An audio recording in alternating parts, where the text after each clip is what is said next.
Is your character not as agile as you would like? Karluk looks at Euphemia and says, I really wish he would have missed, and then just falls over. Is DM's grace in short supply? Oh, and the candles go out Yeah. on the Minotaur's horns. Is compassion not your character's strong suit? Minotaur more like beef or more like cannibalism? I'm asking for a friend. Is persuasion your dump stat? Be prepared for a caster. Please do not move on their own. There's no caster here. Listen long enough, and you too might learn how to roleplay 8 charisma. Hey, welcome to one of the episodes, a continuing episodic saga of Roleplay 8 Charisma. Today, we're back in the snow, but is that where we were last time? So we got to have a summary here. And Seppi, who should summarize this time? Because I don't know if anybody took any wounds last time. That's clearly Joe, who I took the most psychological damage from not killing the gatekeepers on the other Joe side. came the closest to an alignment change. It is true. It is What true. happened last time? My Clearly, alignment is Joe. neutral dead. Okay, that's all I gotta say. Or neutral kill. Oh, but we have this discovery of what dwarves sound like in I'm the like, astral oh. plane, and that myself, oh my god, it was like heaven for me. I was. It really was. Yeah. I really felt very Nordic. It was awesome. It was amazing. So, let's kick things off then. In the year of our Lord Mord the Soul Forger, 1339, it is written in the halls of the clan Rockseeker in the history of the Frostbed family. This is the story of the exploits in and around the town of Phandalin, recorded by the exalted Dane, Ulrich Frostbeard. This excerpt is read to enlighten those who wish to learn more of the evils crushed by the humble servants of Mordor. The Chilly Wind, volume, actually, let's see. I can make the something servants of Mordor now? now. Mordor. Did I say Mordor? Getting darker. The campaign's been getting darker for a while now. Wow. Alignment change. I don't even know what alignment took a is sharp right now. turn. Anyway, volume 12, page 213. So we went up to, I get a little feedback. We shimmered out, and so I came back to see what Doc saw. A vast array of planets and lands floating in the air. We were confronted by these creatures that were more or less elf-like, as I would say, but more twisted with half-plate and swords guarding the gate to bring us back. They managed to, despite my dwarven greed, they managed to get some of my stuff from us. And we were able to get a couple of Gith coins. And I must say that Craig, oh crap, I forget your character's name. How bad is that? Shadeen. Shadeen is the name you're looking for. The hero of the evening was Shadeen with his interpretive dance to explain exactly what was happening when everything was going on for trade. But we were able to find safe passage when we shimmer out of this plane for whatever reason into the others. We'll be able to shimmer back with these coins given to us by these creatures of the Gith. I think it's about it. It was kind of a filler. Oh, we got a little bit of a flashback on the sky blighters or whatever, the sun bleakers. That's right. We saw some past history, which we have recapped before, but it really was it was a good chance to just kind of kill some time while people were off, and it was a good game. All right, Oh no, I think that's the future. One thing that I need you to update, Joe, is we are now in the mines. Like, it's no longer in and around the lands. This is your ancestral keep of the Rockseekers, and it should be sort of adjusted therein. I'll change that, but right now I still don't know. I'm not in Phandalin. I just think the weather changed. Oh, okay. So, that's some idea where we're out, but that is fine and fair. But this, if we were doing a grand adventure, this book would be the transition book. We are in between all these spaces, both physical and metaphysical, simultaneously, not knowing where we're going. Never mind. I know that we're in Icewind Dale. I figured it out. So, excellent summary. Joe, take a point of inspiration for your Does anybody need one? I never use mine. I don't have one. You may have it. Shadeen, you deserve Shadeen, it. for your interpretive dance, I give you that. Thank So you. if listeners are wondering sort of what happened, how did they get into this floaty realm of rocks and such? Well, we've had a couple episodes where various characters have disappeared and reappeared, and this time the bulk of the party disappeared, and we actually saw what happens to someone when they disappear, at least a little bit of it.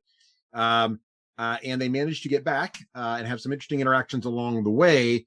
And at the end of that, they have just reappeared. So for those who didn't disappear, so Thalric was one, Karlik's another one. When you all reappear, now Karlik is still missing. You're back in the snow, exactly where you were standing. Thalric is still there. Karlik now is gone, but everybody else is there. Shadeen's there. Euphemia's there. Both the dwarves are there. Pyric is there. But now Karlik is now missing. So And this the whole cow disappeared before we could give him a coin. indeed that happened. So Shadeen, you were just dancing. You're sort of back. What is your take on the whole situation? What do you say to the party? Well, I thought what happens in the other realms stays in the other realms is what I thought. I don't know anything about this interpretive dance of which you speak. I was communicating with other performers of like mind and trying to do a negotiation, thereby working with one side of the equation that doesn't understand how the other side of the equation thinks. And there was given, and there was taken, and there was Robin, and there was gifting, and here we are with a couple coins and some magic items I either wasn't even aware of or had never seen used. So the way I see it, we're up and up. Yes. And you know it wasn't a dream because the coins are still there and the magic items you gave away are gone. And for clarity, what was negotiated was 4 very nice goblets and a pouch of gems, and you got the 2 coins as well. Well, let me rephrase. It felt like a dream, but you were there, and you were there, and you were there. I feel I'm 22 pounds lighter in copper too, so it's okay. Oh yeah, was a lot of copper. Only had a heart. Pyric, as he blips back into the cold, is very concerned.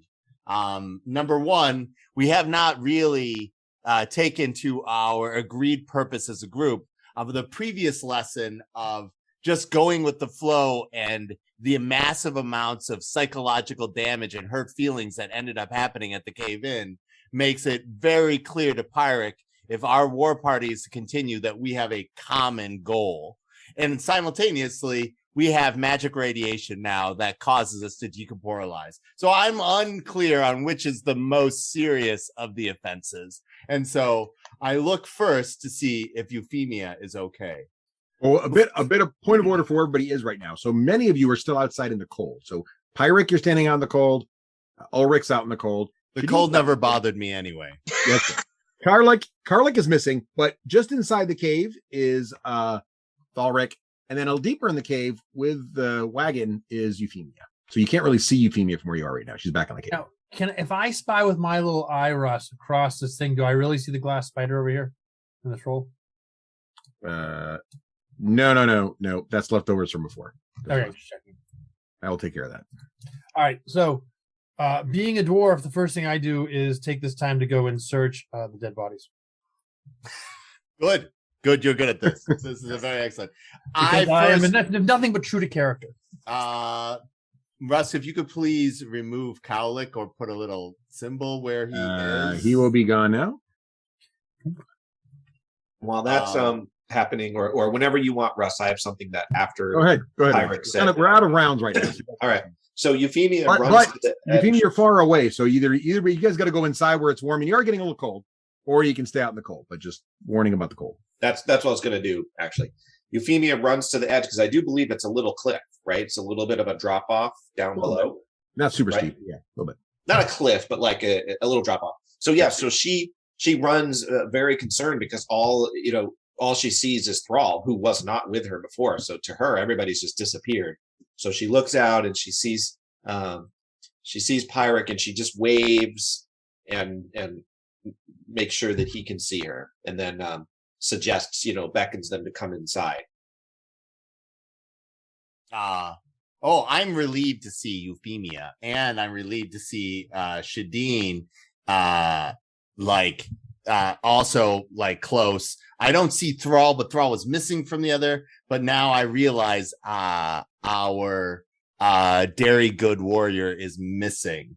So we I call out, Cowlick. I know the sound of my voice pierces through the wind because it causes There's just a little gentle, not super blizzardy, but a nice gentle snowy breeze is the only reply you get. Okay, I am going to use my arcane sense, my heightened arcane sense, and the transference intelligence between the two of us to see if I can divine whether or not he is still alive and in the other place, or was potentially taken when we were in this other location. All right. It's going to be a high DC, but go for it. All right. Let's fail big. That was our school motto. All right. Okay. +1. Okay. Oh, 29. That is a 30. So as you think back at all the weird energies you just experienced going back and forth from the ethereal plane, you suddenly realize that as you're coming back, you felt a transfer of energy going by you in the opposite direction. And it has, because of your relationship to the Arcana and your closeness to Karluk after all this time, it felt like a very Karluk energy. And if Dan were here now, I'd ask him what Car-like, maybe? Sort of flew by. Was it like the Ice Cream Man? All right, no, for the record, I need to know this, Russ, both in character and out of character. Do I feel like this transference is centered on us because we have this radioactive damage, the location that we're in, or the stockpile of the precious metals? Because if it is, if this transference is centered into the mountain, then we have to stay in the mountain until Cowlick returns. If it's centered on us and a feature of us, then he will come back because we are the magnetic pole that he'll blip back into. And if it is to the cart, then our choices to take the cart and go means that this is also our tether to our friend. Understanding now that this is an astral thing, where is Cowlick tethered? Is he tethered to that location? Is he tethered to us? Or is he tethered to the metallic stockpile? Well, you feel like you've all been sort of that roll of 29. So you kind of you're starting to get 30. 30, I got a +1. And so you're also starting to really feel like there's some kind of the removal of some of the powerful magical energies has caused sort of some kind of leak and infection to anything that passes through the area. And that all your living forces have been infected by this. There may be a way to bring everything back together again. There may be a way to uninfect yourselves. Not unlike the Pirates of the Caribbean getting all the coins back and becoming uncursed. And so it feels like it's all centered around you. And from some of the earlier returns, people always seem to return in the same relative proximity, not to the cave necessarily, but to each other. Meaning the party members. We're all connected. Is there anything in these goblins? So if we move, we've got to make sure that we're on an isthmus or a cliff, and then Cowlick materializes. Well, actually, you do realize his location relative to you is going to stay consistent when he returns, right? Okay. So wherever if you happen to be near something and he would return relative to where he was relative to you, and you're now standing, with a foot from a cliff, that could be bad for Carla. Or if we're like all in a closet surrounded by stone. And that would also, you're not really sure what happens in those cases. Yeah, like maybe a stone wall, and then he dies, and then there's a riot, and that's a big deal. Maybe it's that kind of event. So that is very concerning. But I now realize that he's tethered. That this is now not a singular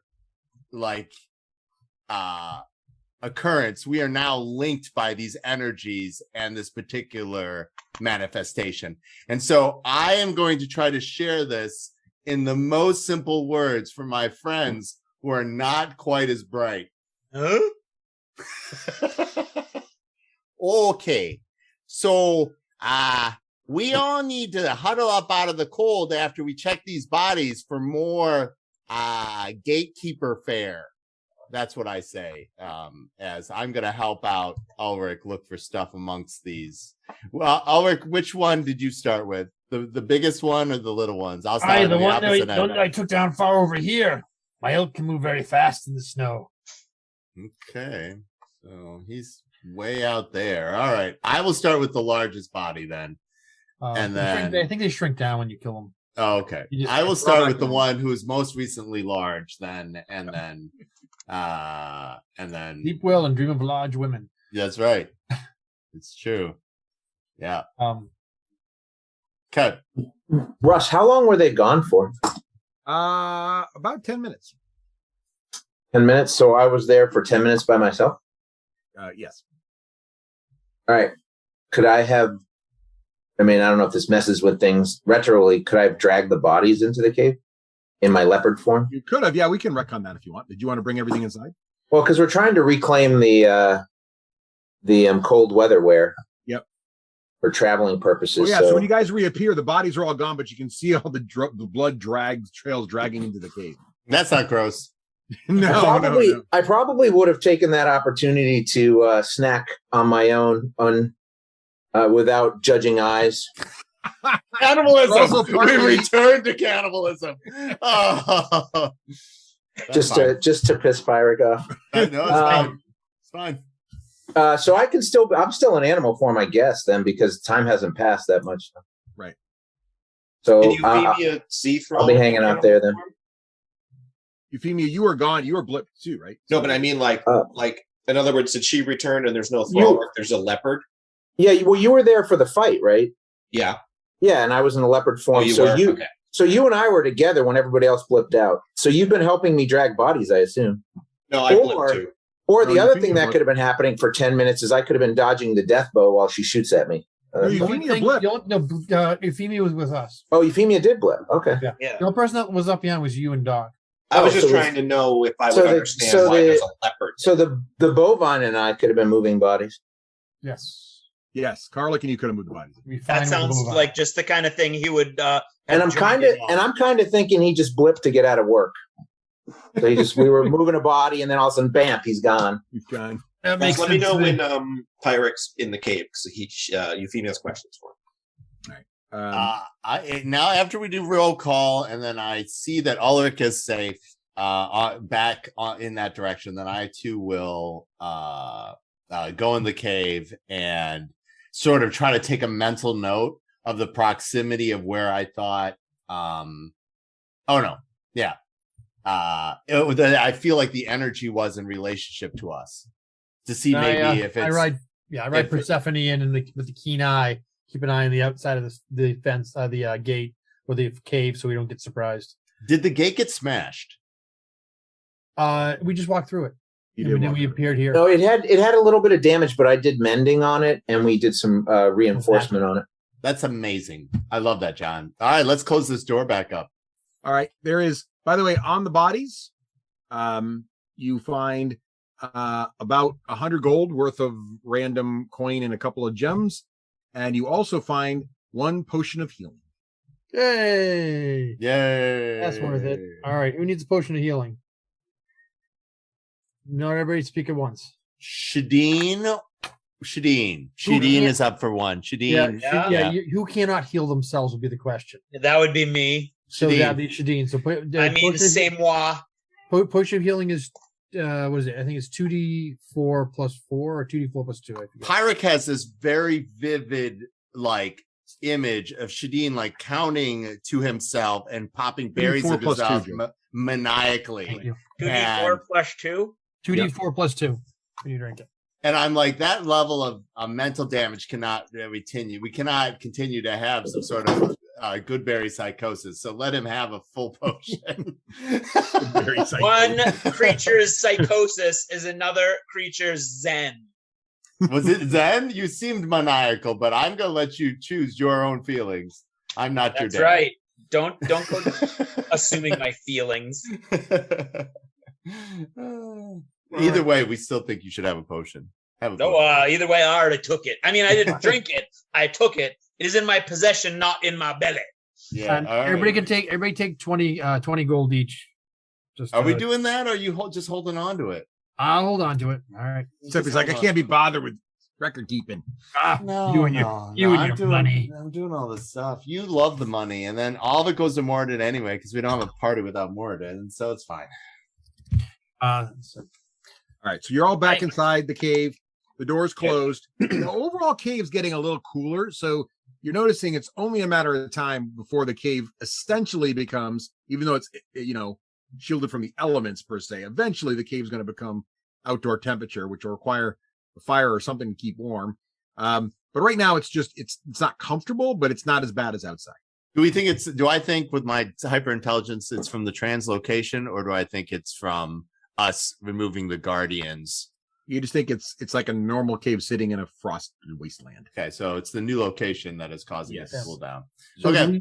this goes to the age-old question, which we haven't decided. Do we want to finish exploring the Fandolin Cave, or do we want to head out?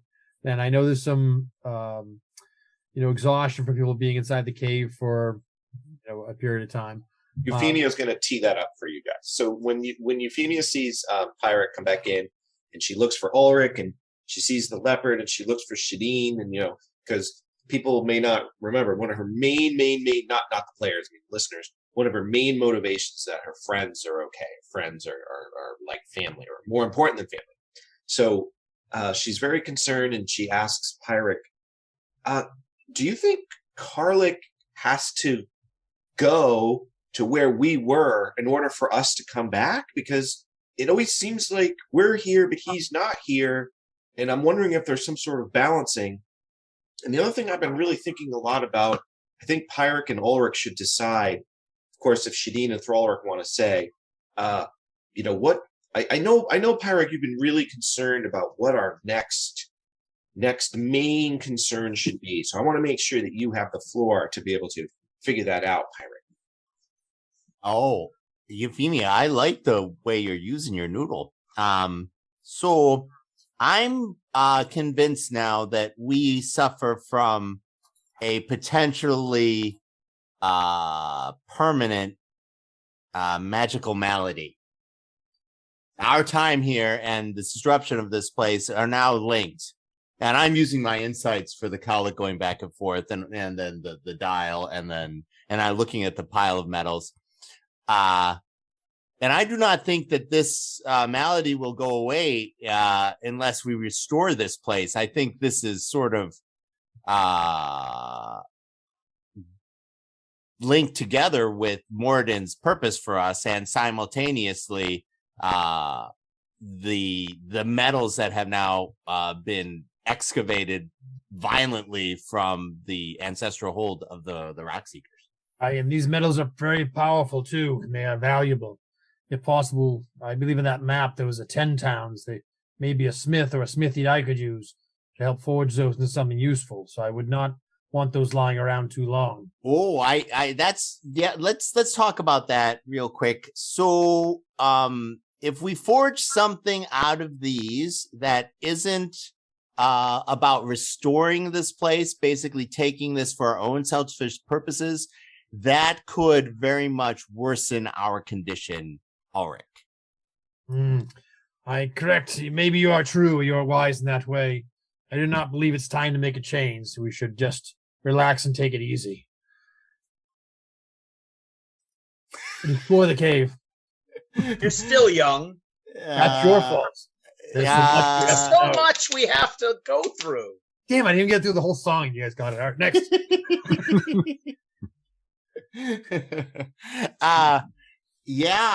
I don't know. They're the what is the name of the underdwarves who really want to retake the surface? Are they the Sunblight? The Sunblight, the clan name apparently. The Sunblight will not take lightly to us killing their heir, and I feel as though there will be a lot more of them. So we have to not only take this track laden heavy cart someplace where they will follow us, unless of course Thrall saves us from that particularly terrible fate, and then we'll need to find a long-term storage and restoration.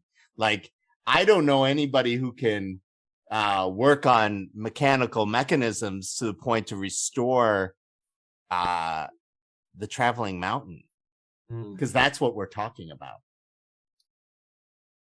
Should we keep the metals here?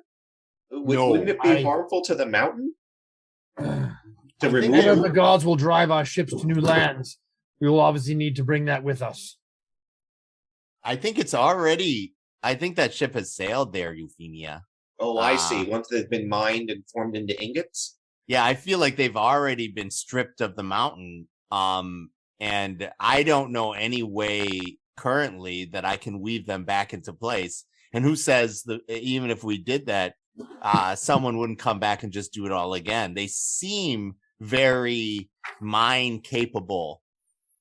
Have faith in Mord and Euphemia. He will show us the way if Pyrrhic cannot. Okay, sounds good. So it's off to 10 towns?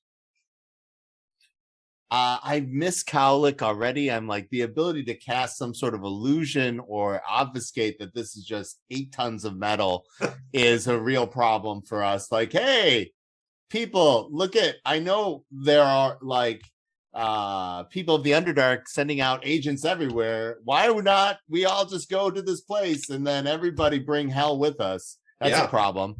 I'm very confident that Thrall can cover our tracks. So that is less of an issue. But if it is the only place and our only guide to this area is also our Dairy Warrior, that is a problem. Yes. But they turn back into a dwarf, and then say, "Well, we have a map." Do you know any of these places, Thrall? No, but we have a map. I'm really good with maps. That's why you have maps. On the map. So maps are designed so if you're going somewhere where you've never been before, then you use the map. And don't forget that myself and my brother, we have come from the lands of ice and snow before, from the place where the midnight sun, where the hot springs flow. Here he goes again. Plus, there's also this. If you look at our map, now that we're talking about maps, you see this little circle right here where I'm pointing my finger that looks like a ping. That's what our enemy is. Just throwing that out there. And it's a lot closer than 10 towns where you go kill them and not have to worry about them. But, as Pyrrhic has pointed out, there could be a whole horde of them. So, and we've got this wagon of ore to move around. My question is that circle roughly the size of a fireball. The other thing, too, is I will also shadow us in the magics of the Zakai to cover our tracks as best as possible. I don't know how much effect they'll have on the wagon, but they'll cover ours and the horses, and then I can just work on the wagon tracks. I would like to use history if I know if there's any elven people or scholars that have written books from the Temple of the Nord that I might connect one of these places with somebody who might be helpful for us. Otherwise, the other half of me is going, we should reverse retreat and just rain death on their camp. Like, I'm internally debating both of these choices, but your second choice is very wise. That's all I can say. This is internal. I'm using my heart, my dwarven heart. Now that I'm back in dwarf form, Russ, I'm going to collect a cold weather gear for myself. All right, excellent. And I'll collect a couple suits that we can sew together for Karluk, since we have so many now. I can't remember if we had one for him or not.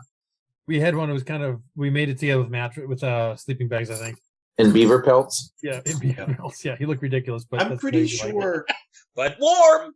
Euphemia says, I think with Frolic's and I's skill with nature and our skills in a town, we've got Ulrich and Thralric, and you, Pyrrhic, who understand towns. Shadeen understands the universe, but I don't know if he understands towns. In my time with the Red Brand, we'll be able to know both what's going on all over the place. Russell, looking at the scale of this map and using my cool map reading skills from my my background here. To not just dismiss race role playing, I immediately jump in and say, Euphemia, were you thinking we'd go there and learn some things? Yes. Or are you thinking we should avoid them? No, we should go there. Okay, and then now that I see Thrall has this map, Russ, I would like to know if my history knows anything. Yeah, so a couple quick things. So John was just asking me, John, your wanderer skill does allow you to look at this map. Also, I just wanted to know how far I think we are with the map from East Haven.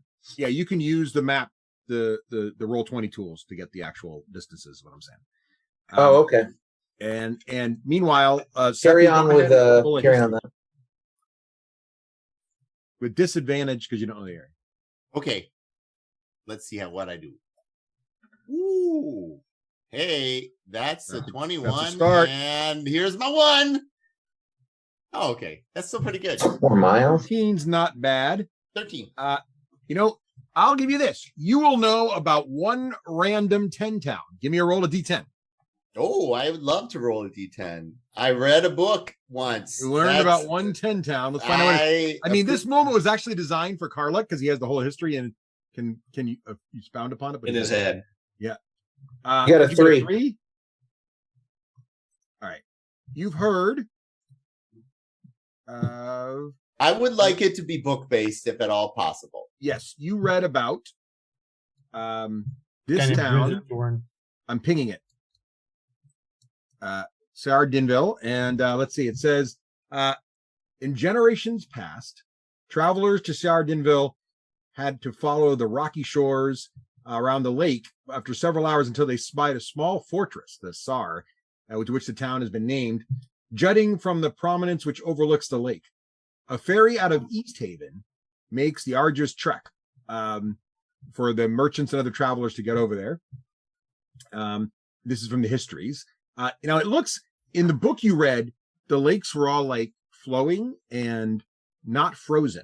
Like it was still cold up here, but not frozen. But now, because from the mountain perch, from the cave, you can see you're at a height and you can see this lake it was talking about, and you can see this, and the lake is rock. I mean, even from this distance, you can tell the lake is rock solid.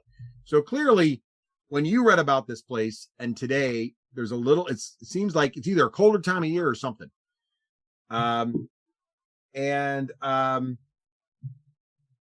That's mostly what it's known about. So what do I know about this fortress? There's a small fortress there. Owned by? You don't know. A guy named Bob the Builder.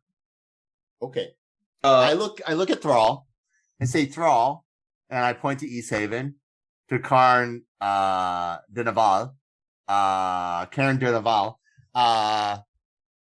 Do you think it's faster for us to go straight across the lake in good weather or follow the road? Well, did you just tell us what you knew about Carvale? No, I'm asking a question first because I'm impatient. All right. Well, the fastest place for us to go is to East Haven. It's only 4 miles away, which I need to know from the DM is how much in this weather? How fast can we travel that in this weather? And the question is, do we go around this mountain or do we go up and over it?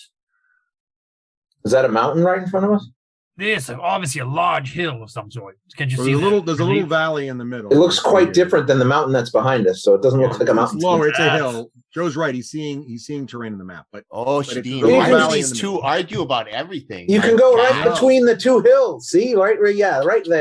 Now it's starting to be clear why things went so smoothly in the other realm. Yes, that's your opinion to go between the two of them. I would think it's best to go around. Things could have continued to go smoothly if you just had left them there. Like, seriously, this is not the first time a dwarf has said, you need to go between these two mounds. Okay, then. Let's, what's the distance? So you can travel by foot, Russ, you can travel about 24 miles a day normally. What would it be in this weather? With my elk. All right. Got it right here. Hang on, it's coming up. Persephone, we ride! On foot. Thrall's good on foot without snowshoes or any kind of accoutrement. It's going to be 1/4 mile an hour. All right. If you felt like if you had something to help keep you on the top of the snow, like snowshoes, you could probably make 1/2 mile an hour. And if you had some device or something designed to travel better in the snow, let's say a dog sled or something, you could probably get 1 mile an hour. What about the cart's magic? Does it help with travel? Well, Do we that's know? interesting you say that. So the cart seemed to be going through the snow at a pretty decent clip when you were chasing it. So it feels like the cart, it's whatever magic keeps it warm also might help it move through the snow a little bit more effectively. Like maybe possibly dog sled speed. It's hard to think. That's excellent. Let's make that happen. Does the elk, is that considered walking? Is that like snowshoes? What's the elk? The snow. Well, since the elk is a winter creature, and so is John's Dalric's form and snow leopard, those would be your normal travel speeds. They can ignore the snow effects. Yeah, well, my snow leopard has snow move, it's called. Yeah, right. Snow more, it doesn't. Yeah, right. So I will have you can interpret this how you will, Russell. I will have this up at all times while we're traveling, thanks to the mighty staff of Thistleback. It doesn't leave any tracks, but it doesn't say it stops you from trudging through the snow. Okay. So, Thrall, how far to East Haven? And my question stands. Well, my other thought for going to East Haven, so it's going to take us, I forgot what Russ said already. So I'm guessing it's going to take us a half a day. It's 4.7 miles. If the sled's moving at dog speed, it'll take us roughly 4.5 hours. My thoughts are, I am of two minds, only two minds right now. Before knowledge of us killing the heir to the Sunblights gets back to their war tribe, we go, and when they send out their vengeance party, we destroy their camp. Or we go in the opposite direction best we can. And I know there are a number of fortresses in 10 towns, and we start putting those fortresses between us and the dwarf metal. Well, I also believe I don't have any problem with going to your fortress that you know about. But this is when I say fortress, I point to the places where they say Care like all those places. Those are So if we just be a village, why wouldn't we go there for safety? We might be able to get more help there. The other thing I believe, based on this map and my knowledge of maps, that the symbol for East Haven indicates it's more of a civilized, higher population with better assets for you people that like that type of thing than your fortress. That's got like problems. That the spider, the black spider has a lot of resources and a lot more help. I would prefer we do not incur chaotic situations where I'm forced to burn an entire city to the ground. Just saying. Eric, I'm going to tell you a lesson that helps me in life. He who thinks a lot at every step will always stand on one leg. Sometimes it's better just to do. Oh, yeah, I pat him on his head.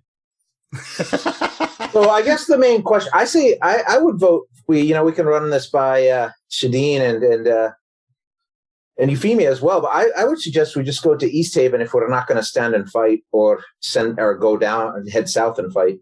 I would like to go to East Haven to get rid of the wagon. I think going to the most civilized location is probably best. Yeah, once we get to East Haven, we can decide what to do with the metal, because that is the one thing I don't want to fall in the hands of others if we get attacked. I feel like East Haven is the most dangerous place for radioactive metal. Or what is the word that I want to use? I do not know what radioactive is. I think East Haven thaumaturge-active. Are you trying to say that it's magic? Magic has never been a problem for me. I thought you determined that we were the one. We were already poisoned by us. It's not the metal. So it can't be worse. Yeah.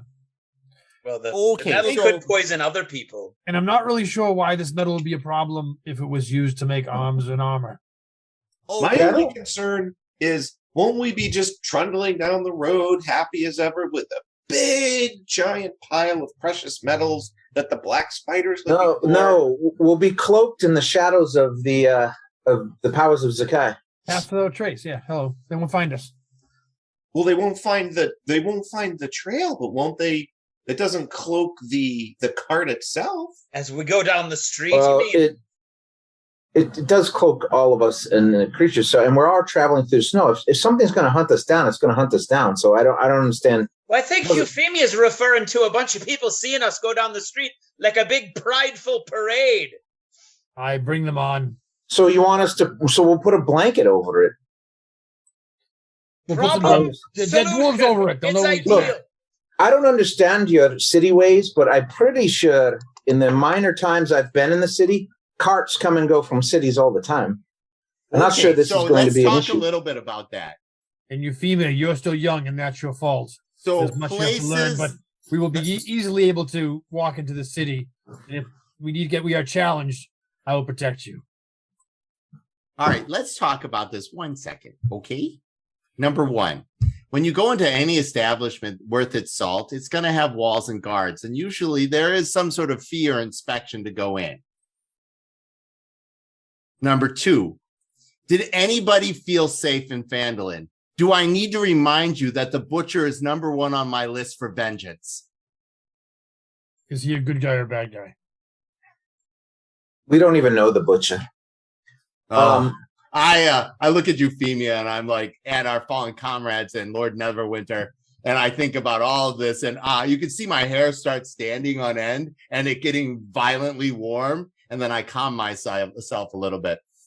So the Red Hand has an equivalent in East Haven, most definitely. And if they are, if the Sunblight are working in this area, we should assume the Red Hand's equivalent is active in those places. And I'm okay for us stopping there, but we need a plan and we need a quick exit. I think the Red Hand is farther to the east, and the Red Brand is maybe what you're talking about. So I have a question. You only know of Caer Dinaval. How do you know what's going to happen at East Haven when we arrive, and why are you anticipating trouble before we get there? My thought is that the fortress might be abandoned, or perhaps just smaller in nature, that we could hide our things there, less foreseen. I just feel like prying eyes. That's just my thought, though, for consideration. I don't mind going to East Haven at all. I just think we need to make sure we protect the cart and not draw flaming red arrows to ourselves. And the best place to bring the cart is to a town. I think there's a possibility here of a meeting of the minds. Why don't we keep the cart out in the hinterlands while several of us go in and see what the situation is in East Haven?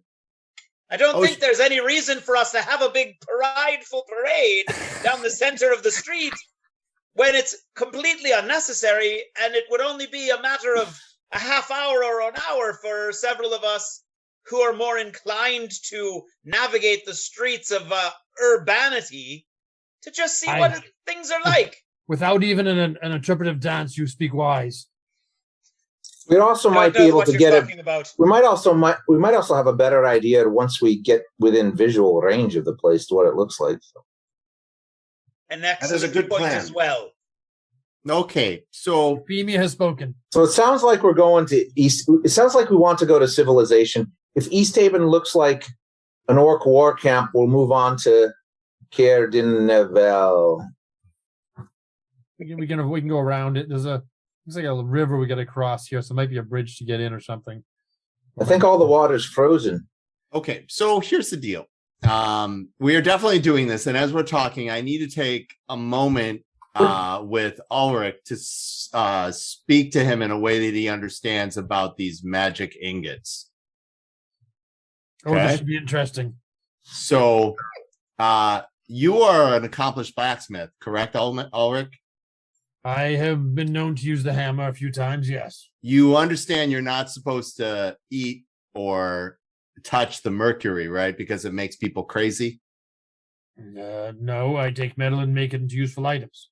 That's what blacksmiths do. We don't use this quicksilver you speak of. Oh, I think you do. If we do, it's to make nice beads of beautiful objects. Yeah, like you remember, you're supposed to handle it carefully. There is no insanity amongst the dwarven kind. Yeah, it's a lack of wisdom to understand you shouldn't touch it. You understand that you're not supposed to touch the quicksilver or ingest it, correct? This is why elves use fake things and fairy creatures. No, dwarves like good steel and this is good steel here. Oh, they like refinement. I'm sure there's many a polished.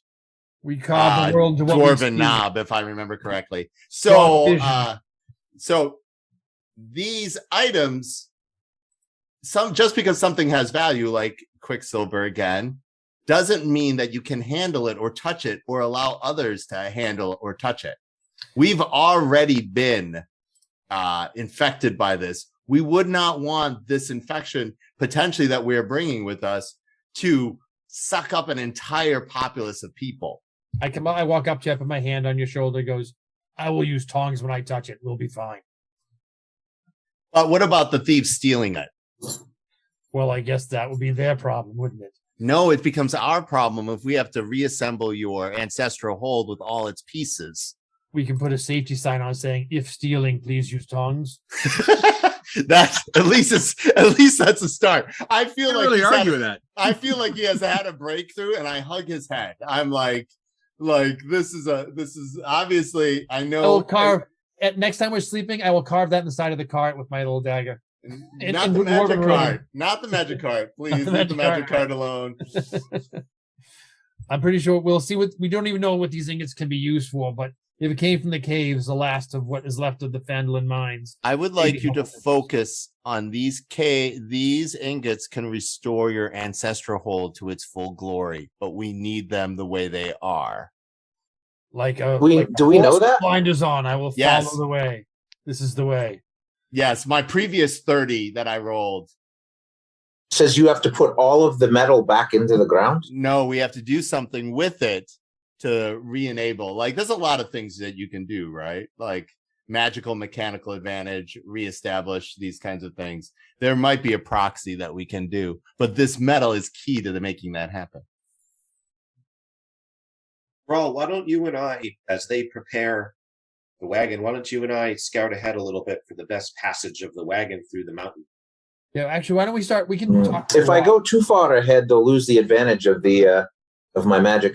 Yeah, why don't we set a march going? We can talk as we walk. That we're moving, so we're not burning. What time of day is it, Russ? Time to leave. Right now it's mid-morning at the moment. Time to go. It's perfect time to leave then. Yeah. All right, we'll head out. We'll continue discussion once we reach the forge. So let's sum up. What I heard was, because there's a lot of things on the table there, just making sure I got the right plan. Actually, I'd like to request a leader to summarize the plan, someone who hasn't spoken much in the last 15 minutes or so. Craig, what's the plan? Oh, the plan is clearly going to be to carve a message into the side of the wagon. I'm still confused whether or not we're going to provide tongs for the thief or if we're going to assume they will be bringing their own. While that is being taken care of, we will be walking in a nice brisk pace due to the weather towards East Haven. When we get close enough that we can hide the wagon while at the same time seeing the village, we may or may not reassess as we see it from a distance. If we cannot tell one way or the other from a distance, we are going to go into the village, several of us, to be determined the exact order of that particular party, and we will reassess after we reconnoiter the hamlet. Nice. All right. And you're bringing the cart. Are you loading anything in the cart other than yourselves? Wolf pelts to cover as much of the metal as Yeah, possible. if we have, You're bringing the metal. That's what I was trying to get. So the metal's in the cart. yeah, if we have any extra fur left over that we don't have to use on our persons, we'll stitch it quickly into a blanket and cover up the metals. Someone make a survival check who's going to try to optimize the outfits and have enough left over. Sure. Can I get advantage because I'm using mending with it? Sure. I will help. No, I'm not going to help you. Forget it. I don't need help. I got that spell.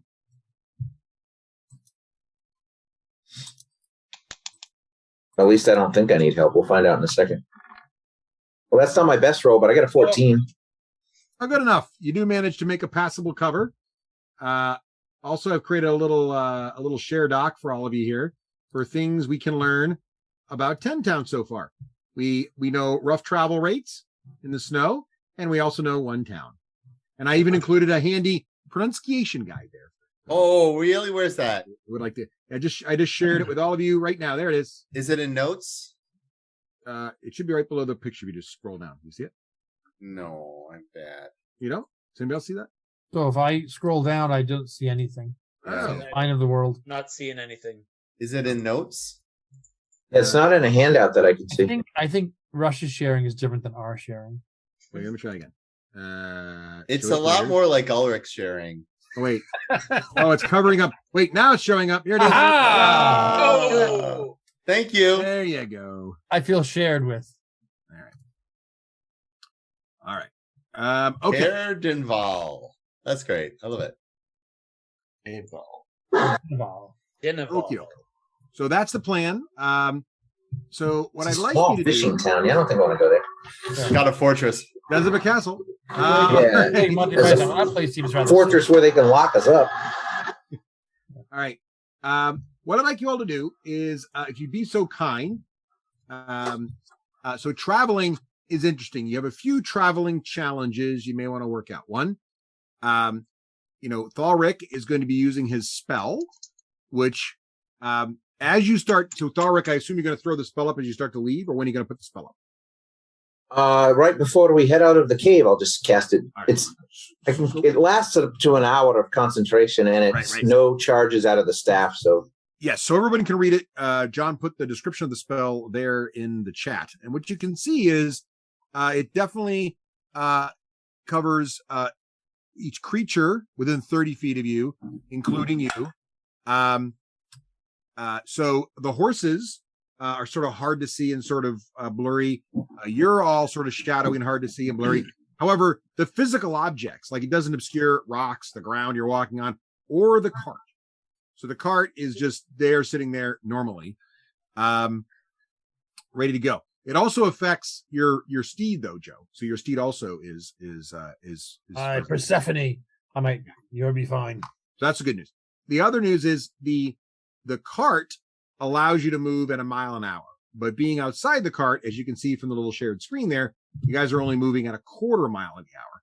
So you got to figure out a creative way to get everybody either, not all moving at a quarter mile an hour. What is your plan? Here's what we're going to do. I'm going to put you guys back on that area outside the cave.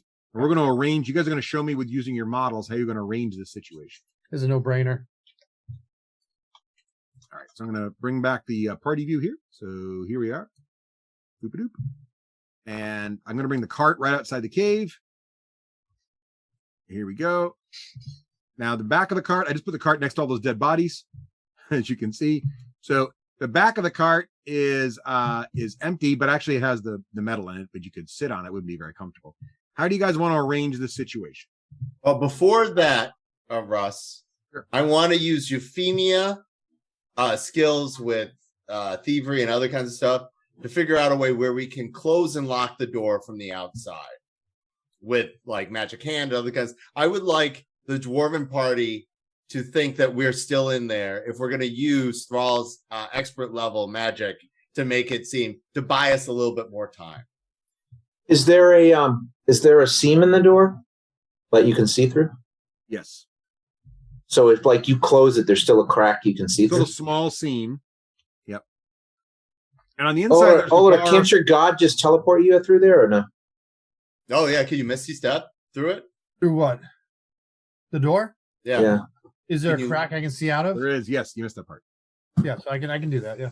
All right, There that's Now, essential. there is a bar. There's not a bar, but there's the bar brackets on the back of the door. But the bar itself is missing. So you might be able to jury rig a bar. or Well, we something. had a rope we lashed it with. You We had the could do rope, that yep. still. Yep. Yeah, do that. And then again, please. we put some bugbear pole arms in there that they were using against us. All right. Clubs So or you whatever. want to they try were- to do that? Set that up again? I thought Joe's doing it because he's going to Misty Step. Yeah, Joe Joe's doing going it. to do it, Joe? and he's going to Misty Step out. So what I'll do is I'll brace the door with all the weapons, the bodies that are there. I'll put the bodies against the door on the inside, so I have to push over them, and then the bar across it. All right. Give me a skill you're going to try to justify to make that make sense. I can go in with him and Misty Step out to help. That's gonna be intimidation for us. No, it's not because intimidating. that's how it is. We're gonna intimidate this bastard. No. Try another skill. Inside athletics because I'm making it tough. Well, you're a blacksmith, right? Persuasion because I'm persuading people to stay out of my stinking cave. No. I'll accept a Why don't you strength use check. your smith tools? I was smithing. How's that? Smithing sounds good. That's better. That was Seppi's idea. All right, there you go. All right. And that's strength based, if we remember correctly. It tells me automatically it's strength based. There you go. And you know what? I'm going to use my inspiration on this because I'm making it scary. And you get Shadeen's help. Yeah, but I could be like, is inspiration going to be better than me assisting you? The same. That's the same. Yeah, so why don't you keep your inspiration? Okay, and you're going to assist me. You can Misty Step out too? I do. I call it more of a shadowy steppy, but yes. More than just pushes me where I need to be. Yes, and the universe just makes sure I go where I'm needed.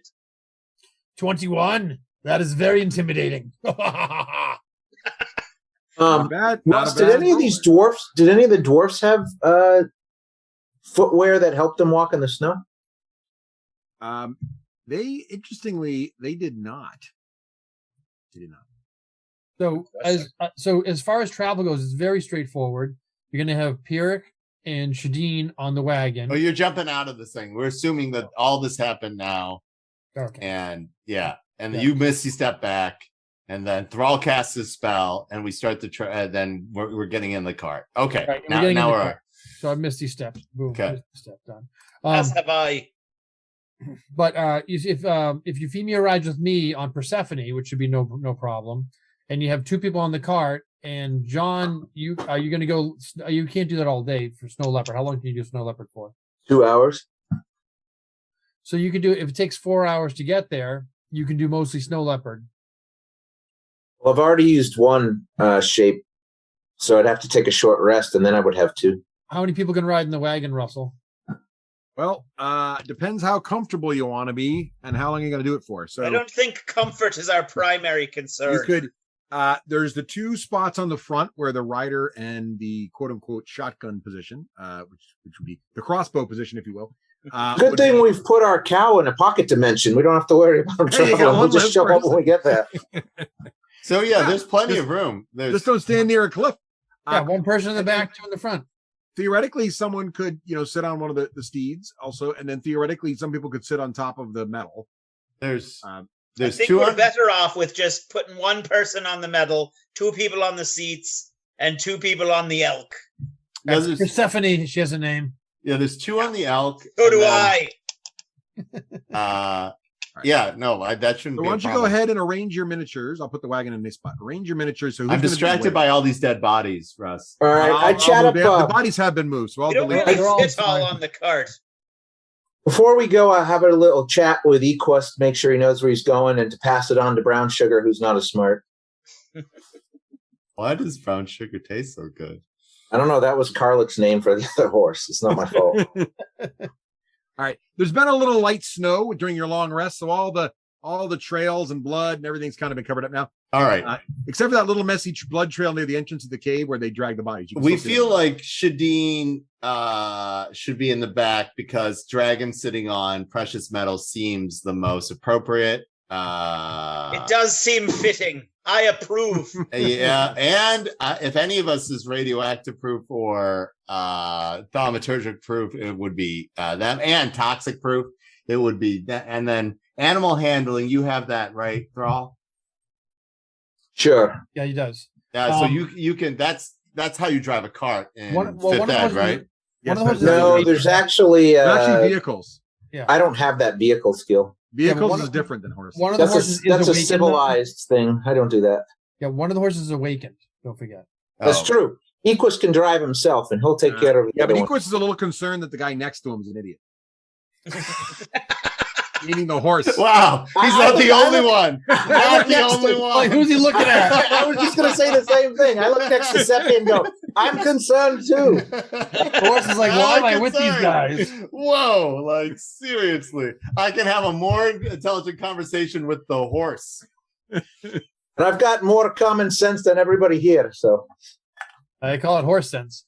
All right. So they call it wisdom in this game, but I call it common sense. Yeah, right. so, and we're within 30. So who's driving the wagon? Let's just be clear. I guess it will be me since I'm buddies with Equus. Yeah. Yeah, it's not so much driving. I'll tell you what, John, I'll do asking nicely. Right. It's a vehicle check for anything crazy that has to happen. but because Equus is intelligent and you're Fred, you'll have advantage on all those. What's the stat for what does vehicle check use for a ability score? I think it's called driving. Miss Daisy? What is it? It's like Miss land Daisy? vehicle driving or something, but I don't know what ability it uses. I'm on it. It can't have been that hard because that trader Butcher used to do it. All right, ready? Yeah, land vehicles. It is coming up. Oh, damn it. Doesn't have a stat. All right. Oh, here it is. Tool proficiencies, land and water vehicles. It is a vehicle handling. Why isn't it under the, where is it? It says you have to make a proficiency check to control the vehicle. It's a Doesn't proficiency specify check. what it is. Yeah. Well, I guess it just means it's a proficiency It check. says it in Xanthar is what they are, Yeah, but vehicle handling, when piloting a vehicle, you can apply your proficiency bonus. So if you're you can- proficient. But what's the ability score though? That must be. I don't think there's an ability score. I think it's just your ability check. So it's just a straight up roll. Yeah, it's whatever your proficiency is. Yeah. All right. Because it It's says not like animal. it's got an example like I feel navigating like it rough would terrain, be- DC 10. I feel like it should be animal handling, and then you get to add your proficiency Or if you wheel- had yeah. cart. Well, it depends what it is, right? Because they talk about, it could be a Pegasus, it could be a giant seahorse. Could be a boat. I don't Really? see how a seahorse is going to be very useful right now. Yeah, chariots are an example. How does wagons and carts are all listed as How does a wagon and cart do what? how it is. Nice. Wow. Oh. All right. Okay. So you're all loaded up. Thrall, you're not in animal form. You're riding the wagon. You're driving the wagon. Yeah, it'd be Everybody's hard on to the sit in the spots wagon there. in animal form. All right. And you do have your spell up though, right? I do have plan pass is- without. I do have pass without trace up. All right, excellent. It's, you have to, in order to get your attribute, use an attribute to it, it says you have to use a tool type, but it doesn't tell you what it is in 5th edition. All right, there you go. I'm gonna look that up. Yeah, Keep look that going. up. Get that solved. I'm on it. Okay. So while you're thinking about that stuff, you start to get underway. And is there anything while you're underway you'd like to continue to discuss as a group? I know you're working through several different challenges there. While you're underway, here it is. Now, by the time you get everything figured out, get the cart out there, get the door locked. It's late morning now. Like the sun is almost at the apex of the day here. Any discussions you'd like to continue while you start to mosey along here? Now, those of you in the cart, you notice actually, when you're wearing this clothes, you got the right gear, but the gear's not designed to fit you perfectly. Plus, it's really cold up, like bitter cold up here. Like constantly, there's always snow and wind, so it's always chilly out there, even when you're properly equipped. As soon as you touch the cart, though, it's like Shadeen. Suddenly, you realize what Shadeen's been talking about, that the cold is just a. Do I recognize any difference? No, you don't at all. Actually, you're kind of confused. You just sit in the cart, like Shadeen's walking through the snow, like it's not even cold. Now the snow still slows you down, Shadeen. The snow. It's still Yeah, a well, I thing, kind of figured that. but it doesn't feel cold to you. But all of you now, when you're on the cart, you suddenly just your skin just returns to like the cold. The brin doesn't bother you anymore, and you notice the snow around the wheels just sort of parts, almost like instant, like flash melts out of the way. Reddit says wisdom or intelligence. All right, sweet.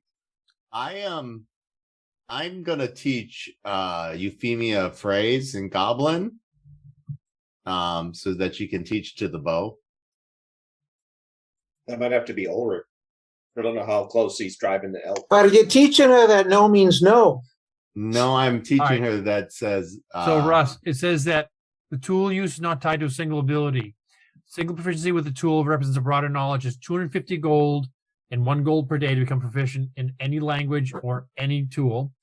The DM might ask you to make you as a DM can decide what ability you can tie it to. So it's gonna be strength, So wisdom. yes, I guess if you were dependent, if you were going to go off a cliff, you'd use dexterity or strength or It something. might, yeah, it might matter on the moment. Right. If you were you can make that on the fly. right, Right. I just won't get proficiency because I don't have. What were you saying, Pirate?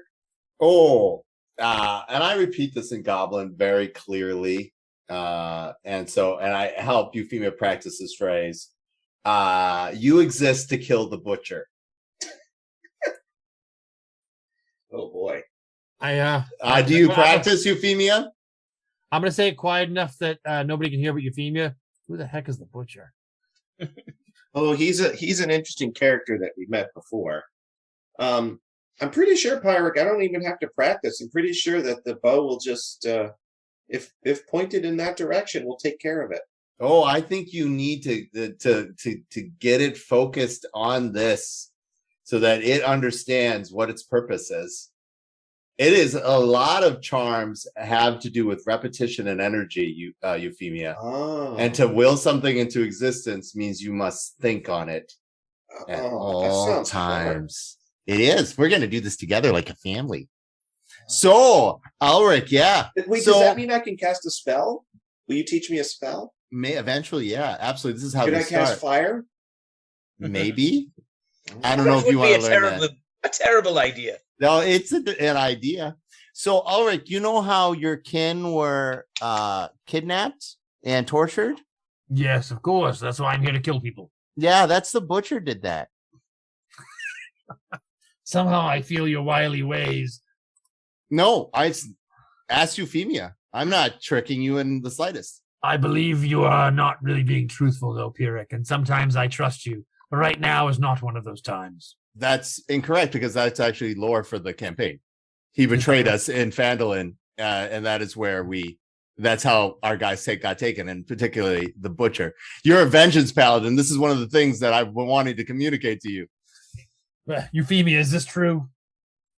I had forgotten that. I remember meeting the butcher. It's only 3 weeks ago. How could you forget it? Me too. I have no idea what you're talking about. It was very traumatic at the time. I'm a halfling. I'm like, I got a 23 insight. You're wrong. Oh, wait, I'm right. All right, you are right. But Pyric is actually correct because he did betray us. He was traveling with us as one of our companions, but I believe he's the one that led the outlaws to Auntie's farm, and that also ended up with where you two were captured. I will tell you. Well, we did it on purpose. Nobody captured a dwarf by accident. I'm not talking about you. We understand that the dwarves never, but we were traveling with other dwarves. I'll make you a promise, Pyric, and you, Euphemia. I want you to swear by Moradin. If you see this butcher, you point him out, and I will kill him for you and bring you his head.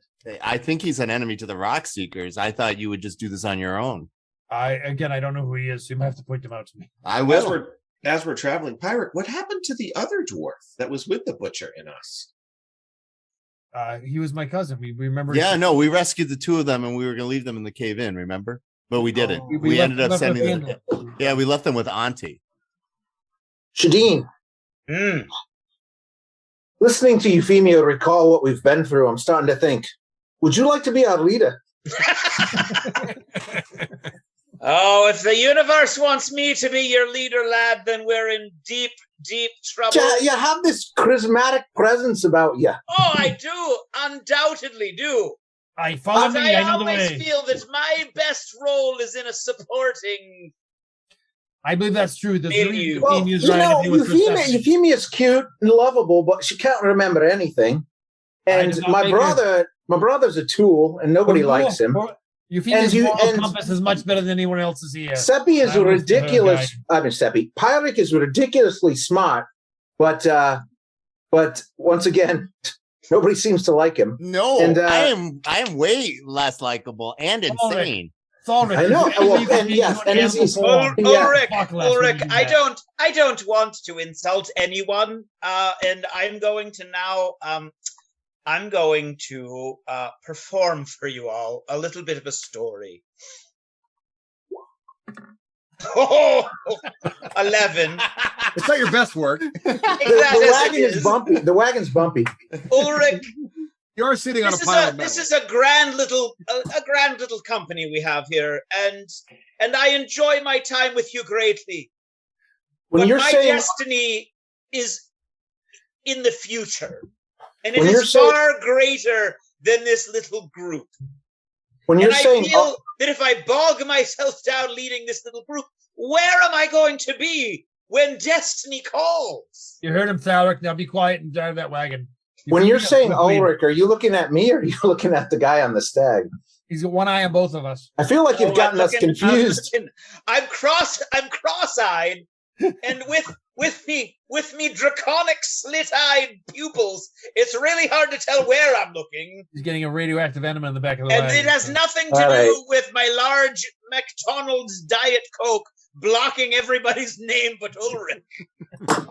All right, that's it. I'm going back to being silent. You best as an animal. Roll! Let me tell you a story. Let me roll again. I play that. Second verse, same as the first.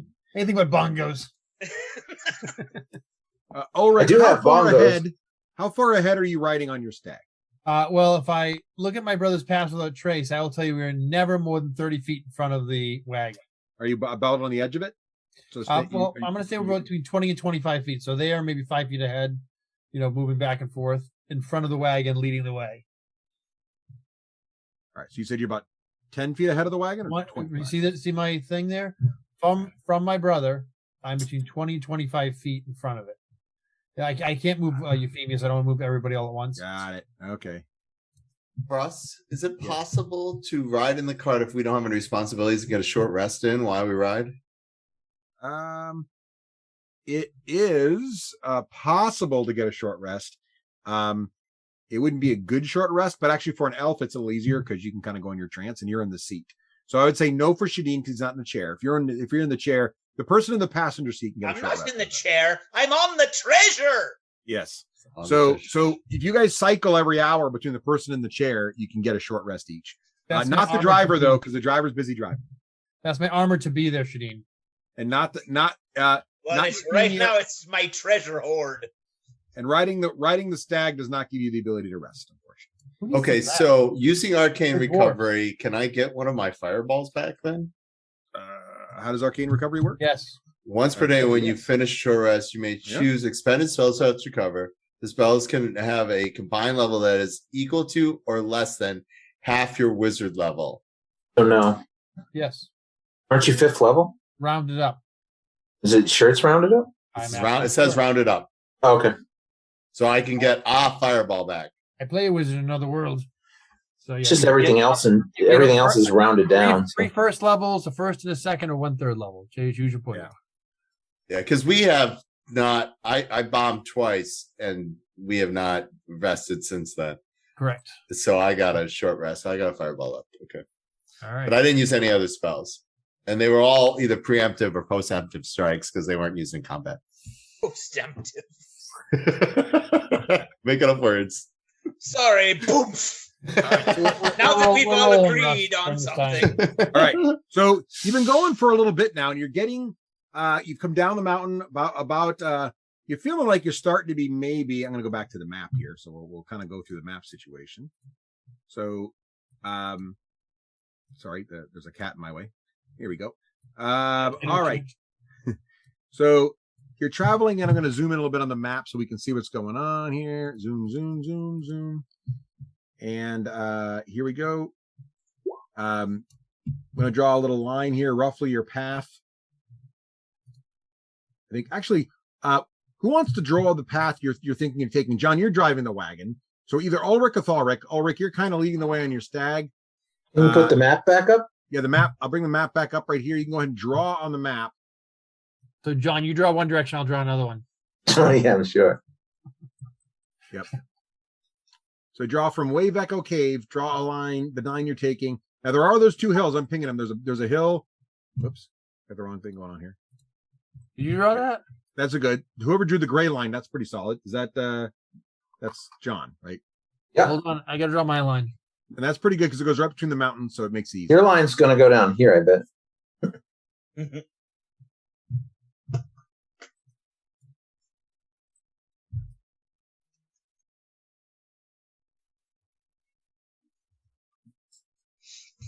The hell are you drawing? I don't know. I'm on an elk. I can move a little faster. we hopped over the river. It's done. So, okay. So a lot of zigzagging. So halfway, which is about here, actually, right here. You're going pretty well. I'm pinging about halfway, so you're right about there. I'm going to mark it with a little line here, so we all know. You're right about here. My little pink line there. And you're going along. And John, I need you to roll me a D20, please, John. Just straight up D20? Just straight up D20. Do I want high or low? I don't know. That's not fair. 13, right in the middle. Okay. You didn't tell me, so I went for the middle. Ulrich, edging to the high. Ulrich, a snowball hits you right in the back, right in the shoulders. Poof! A snowball hits you right in the shoulder. I cast smite on my brother. No, that's the cold never. It comes from behind. It's right from behind your left shoulder, right there. Euphemia, the snowball just misses your left ear. Yeah, just misses my head. Yep. Just barely misses your head. Aye, who's doing that to me? I turn Persephone around. Do not make me angry. I stare down my brother. Did I see any snowballs go flying by? Make a perception check. I want to make a perception check to see if Thrallrick's giggling. All right, go for it. That's insight, by the way. I got a 9, so no. So you saw the snowball hit his shoulder, but you didn't catch. Maybe you threw it. It's hard to say. Maybe I. You threw it. Now the universe is telling me what to do. Did I throw it? Well, you. I'm not saying you weren't. The funny thing is, you probably were thinking about it. Euphemia, you got a 7, so you're not really seeing anybody grinning. But Ulrich turns around in front of you, stopping the whole situation. Jesus Christ! I'm glad we're getting these rolls out of the way. One of you three did it. I've got my eyes on all of you. And don't think that I won't kick the wheels off that cart if you do it again. Who was it? Oh my God! Who was it? Come on, Seppi. Come on, Seppi. See if you can get single digits. Come on, buddy. Role playing first for me. I come out of my trance with my new fireball in mind, and I look around and try to understand what is going on. Okay. So I see Ulrich's mad at Thrallrick, which is not a new phenomenon. I see Shadeen doesn't know what the universe is telling them. And then Euphemia is looking around frantically. I look to Euphemia. Euphemia, what? What's going on? I'm pretty sure Thrallrick threw a snowball and barely missed my head, which I don't appreciate, and hit Ulrich. How did he get the snow? He's up here sitting next to me. I don't know, with his druidic ways. No, that would be this. And I use magic hand. I cast it. I take up my thing, and I'm very competent with snowballs and snowballing. And so I scoop up it, and then I throw it in a direction not threatening the elk and so forth and whatnot. And I'm like, I don't think Thrall can do that. And so I come over to the wagon. I take my backpack off. I wipe it on Thrallrick, and it smells like horse poop. And I go, yeah, I know it was you, brother. Don't do that again. I don't know if it was him, Ulrich. Everybody look around. Does anything more happen? Euphemia, roll a d20.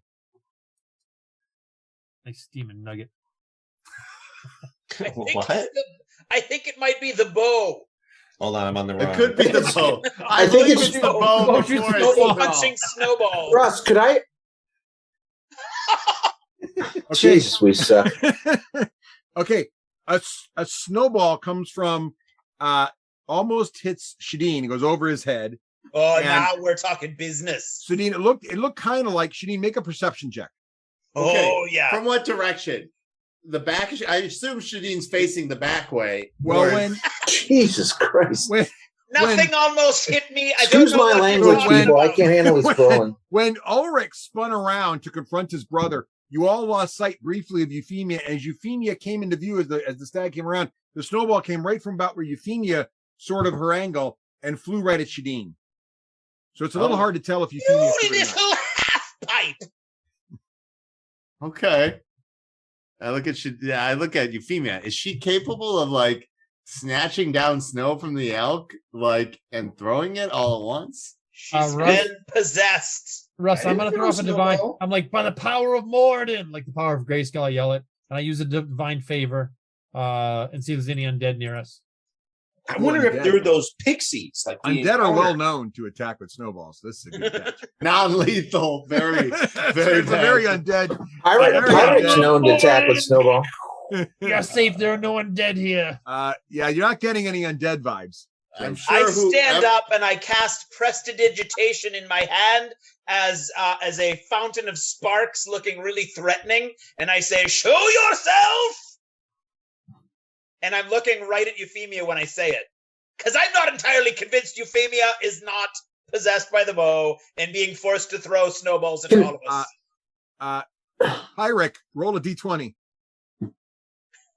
Oh, classic.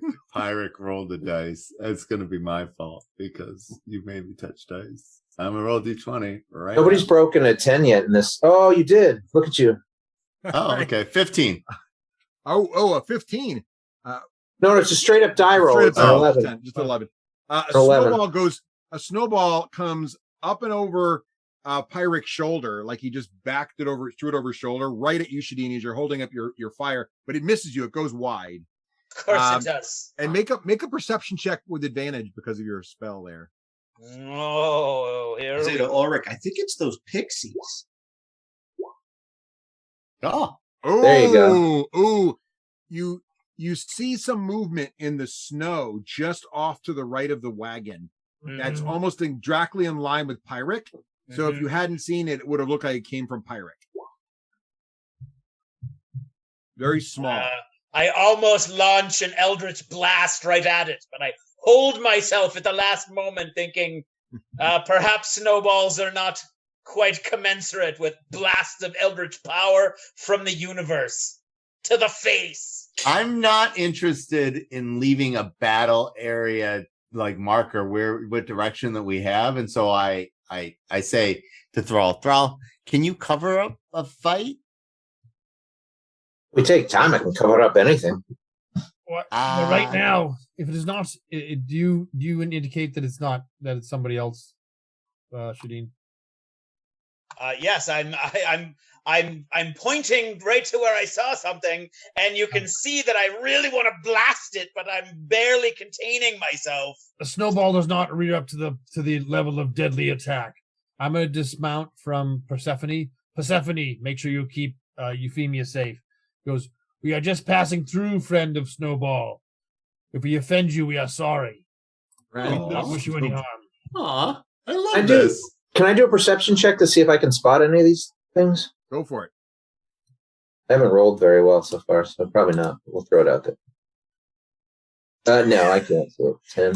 I'm ready with a ray of frost to freeze the next snowball when it shows up. Here's what we can do. I'm gonna make a little. Let me just get something together here because this is getting interesting.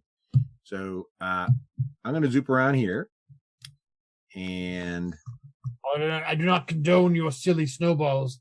I understand your humor. Get my generic snow map up. Okay, so let me just zoom out a little bit. So you've turned around, come back towards the cart a little bit there, Joe. Let me just fix this. You said you dismounted? I'm dismounting, looking in the direction that she indicated, and I just have my shield up. I have one hand, no weapons in my hand. All right. Euphemia is still on the elk, I assume? Yes. Yep. Well, up to her. All right. The elk has a name. It's Persephone. Persephone. Really getting offended. Okay. I'm going to switch screens here. Here we go. All right. Whoa. Ooh, If you can get Craig to say Persephone's name like the next time we play, which will be of course like 3 months from now, then yeah. All right. So I've got a spot. The gray circle is the radius of the pass without trace spell. It's centered on Thalric. And the stag is turned around. Euphemia is on the back there, and Ulrich is standing in the snow. And the spot that only Shadeen happened to notice was right about here. Ping, ping. Right about there. Yeah. Hey, Shadeen, roll a d20. Oh, I'll roll a d20 for you. I think. I'll remember one of all these multiplicity of buttons. A snowball goes whizzing from Shadeen's area there, Euphemia, but misses you wide. Can I shoot it with my Ray of Frost? Which you were looking over here. Oh, is that your perception? that's Yes. insight. Oh, insight. Yeah, so It's shooting over our shoulders to make it us is. look Yeah, like there's we're throwing. one. You feel like it came over your shoulder, and with that kind of a roll, it was like the arch and everything made you feel it's like just over your right shoulder, like right where I'm All thinking. right, I am going to jump down into the snow here. And with a growl, I conjure a cudgel made of shadow that looks mysteriously like my massive battle axe without blades. A cudgel, huh? And I mutter, "Oh, non-lethal, Ulrich. I couldn't agree more." All right. And I sweep it in this general area. You sweep your cudgel? I'm sweeping the cudgel. All right. Roll to Long, attack. gentle sweeping blow. Roll to attack with disadvantage, please. Disadvantage. I'm just going to make it with the D20 here because I don't have a cudgel all set up and ready to go. Oh, nice. So what was it? So your low roll was a 12. What's your bonus? My bonuses would be a plus 4. Oh, so what'd you get? Or plus 4, right? Yeah. 16, So 16, right? 16 would be a minimum. Oh, the cudgel strikes true, and you find you kind of go, you just sneak under the snow because you feel like it kind of ducked under the snow a little bit, maybe or something, and you go into the snow and you feel a connect from the cudgel, and this creature comes up, and the end of your cudgel flying, you whacked it pretty good. Roll damage. What I'm looking, and I don't know what a cudgel would be rolling for damage. D6. I'm trying to go non-lethal. D6. D6. 5e doesn't really have non-lethal, but it sort of has a. What do we figure out, John? So, It's like you can make it. You can make anything in 5e not lethal. right, but it's your last strike. You just say, "I'm killing it." You knock it out. yeah. You just say you're knocking them out. Yeah, they don't have. Then I'd they use don't- an axe if I just they knew don't it. have In my subdual last damage strike, anymore. I'm going to use the flat of the axe. All right. So it's going to be. This would be one of these here, but a +5. A +4. So 9. Oh, this little creature, you catch it on your cudgel, it comes flying up, and it's just like you kind of like caught it right in its center of its mass, and it comes flying up, lands over here on the hill, and it is clearly unconscious. And How's that for non-lethal? it makes a little let's see how fast it was. No monkey. Oh no, it didn't even make a sound. It's like thump, and it comes flopping up here, and it's just unconscious right there on the hill. I'm gonna go to the unconscious marker. A snow pixie. We're gonna mark it here as unconscious here. Oof. So he's out. And How big is he? well, it's funny you should mention that. He's not super big. I can give you a little bit of a description here. He's he's small. So he's really, that token's too big. He's really more like like this big. Oops, it's not letting me do it. He's like this. And like halfling sized? Yeah, around a little halfling size. And he kind of looks like this. I'll give you a little picture here. Here you go. Here he is. This is him. There he is. Small, furry humanoid. Yeah, there he is. Look at him. And bunny. He's eating a bunny. It's hard to tell what he's doing with that bunny. He could be playing with the bunny. Yeah, that bunny looks terrified. That bunny looks scared though. Like Willie's. It's a little unclear what's happening there. Not to me. And so that happened. All right. I'm gonna walk up to it, and I'm gonna pick it up by the scruff of its neck, and I'm gonna hold it up, and I'm gonna say, "If you don't want your friend to die, come out now!" And I'm intimidating. Ooh.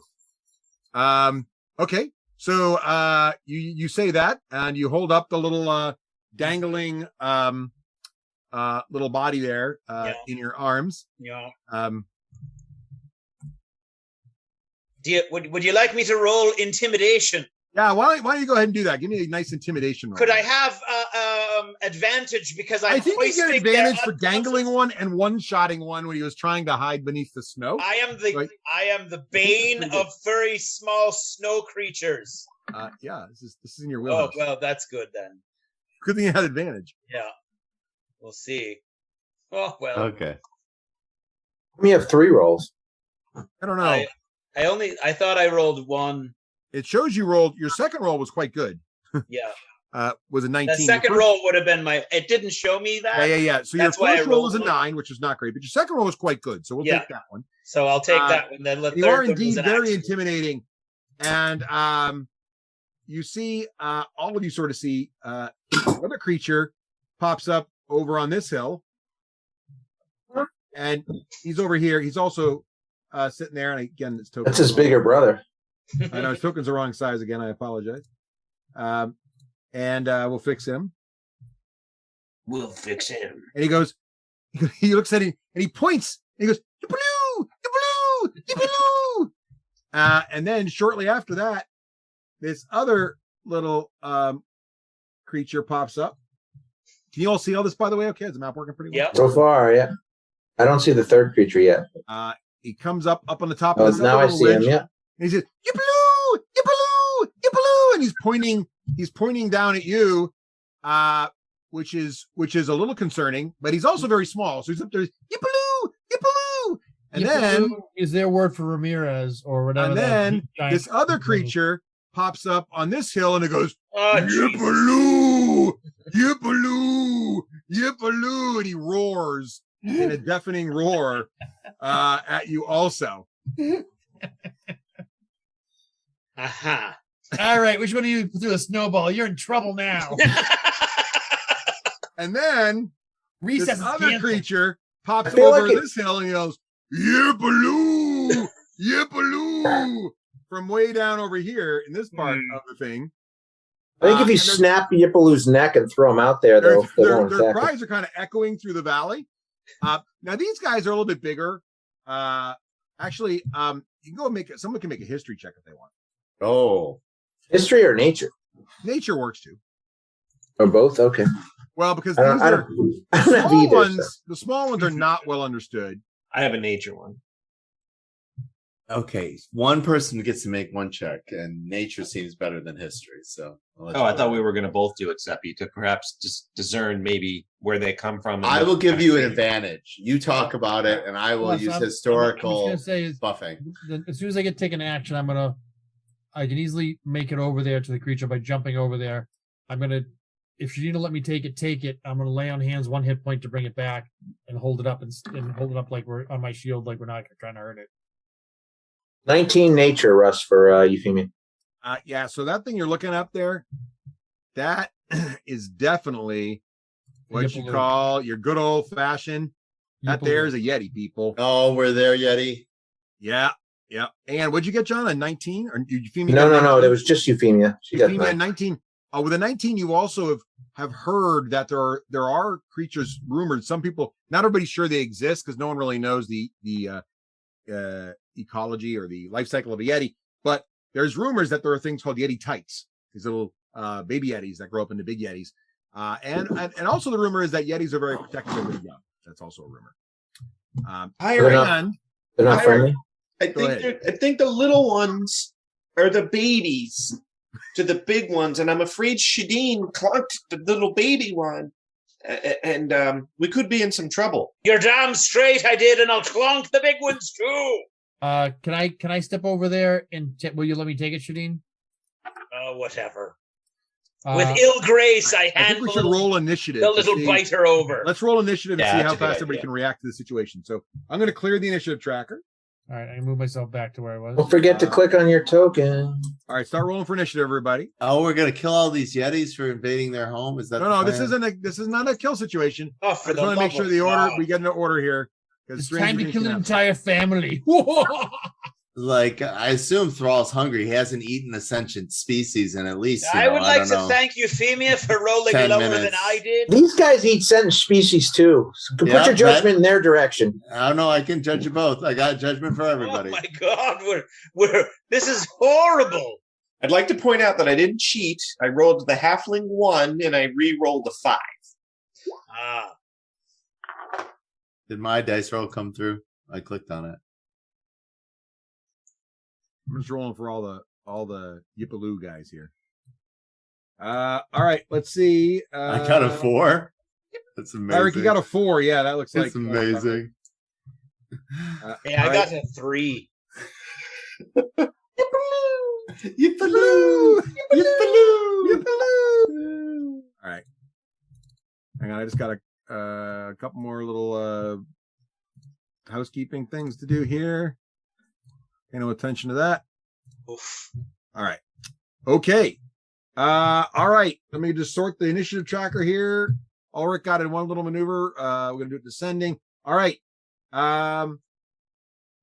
Okay. Before anybody else can go, there is another noise from a little farther away because the Yip-a-looing is starting to echo, and it's sort of turning as the Yip-a-loo echoes, and as it travels more, it starts to turn into a little bit of a howl, and then you see Yip-a-loo down in this direction up to the north. If you scroll up to the north of the map, you see another one of these large creatures standing on one of the snow mounds, looking up and shouting.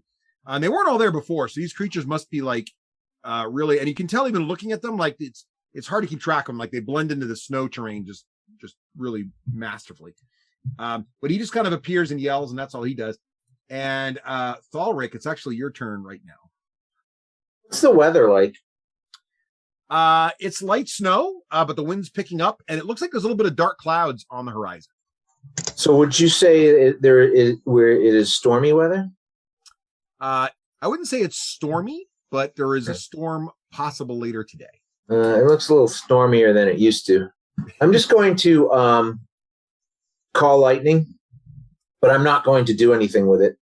So there is now I'll throw it in the thing here, but there's now a giant cloud over us. Interesting. And so the pass without trace is gone, by the way. So there is a storm cloud appears in the shape of a cylinder that is 10 feet tall with a 60-foot radius. So it's pretty much this map, everything around us. So it's 12 squares in each direction. Got all that, Russ? Yep. And I'm going to hold my action that if one of these, because I think you can do it the same round you summon. So I guess I can't hold it now. So I guess I'll wait. But I got it ready, so it's good. Right. And I'm going to do my little thing here. And okay, I'm getting back to my land. I'm just turning off your little shroud here. Oh, yeah. So I got it. I could have holded an action to cast it, but I don't do that. You want to keep your pass without trace up or no? No, it has to go down. I can't have both. They're both concentration. So now there's a giant cloud over us, rumbling and thundering. All right. Okay. That's it. That's my turn. Though. Ulrich, you want to do something? Now's your chance. So I move 20 feet to here. I lay on hands 1 hit point I take the creature from Shadeen as part of my move action. I lay on hands 1 hit point to him so that it wakens him up. And I then take him I put him on top of my shield. Have my shield up on top. I put on top of my shield, and he's awake at this point in time. I'll let him go. Yip-a-loo. I still have my weapon up. I lay, Morden, grace you. Please go back to your family. We wish no harm. It was only harmless fun. It's all fun and games till someone gets hit with a shadow club. All right. Euphemia, you're up. Yep. As the creature comes awake, Euphemia is watching. You hear in your head in broken common, it's a target-rich environment. Those little ones go down easy. Yeah, I was expecting that. And I say to it in Goblin that Pyric was teaching me, not now. And then I stuff it down and I sit on it. That was a good time. I sit the on little the ones, one shot, one kill. No. Quiet. And I sit on it. And then I say, Yip-a-loo. And then point to Thralric.